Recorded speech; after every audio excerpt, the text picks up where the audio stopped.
ଶୀତଳଙ୍କ ନିର୍ବନ୍ଧରେ ବର୍ଷାଙ୍କୁ ଦେଖି କାନ୍ଦିଲେ ଅନୁଭବ। ଦର୍ଶକ ବନ୍ଧୁ, ସିରିଏଲ୍ ଆର୍ଟିଷ୍ଟ ସେ ଏବେ ଶୀତଳ ପଟ୍ଟନାୟକ ଆଉ ଓଲିଉଡ୍ ହିରୋ ଦୀପାନିତଙ୍କର ଏବେ ହୋଇଛି ନିର୍ବନ୍ଧ ସମ୍ପନ୍ନ ହୋଇସାରିଛି। ଏବେ ନିର୍ବନ୍ଧ କାର୍ଯ୍ୟ ଆଉ ଏବେ ଆଗକୁ ହେବାକୁ ଯାଉଛି ତାଙ୍କ ବାହାଘର।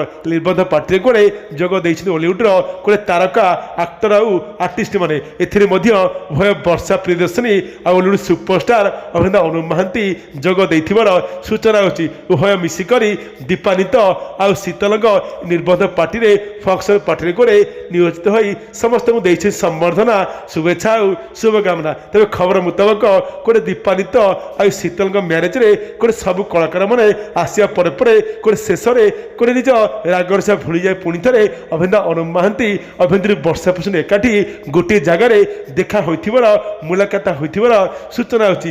ଅଭିନେତା ଅନୁପ ମହାନ୍ତି ବର୍ଷାକୁ ଦେଖିକରି ଗୋଟେ କାନ୍ଦି ପକାଇଥିବାର ସୂଚନା ହେଉଛି।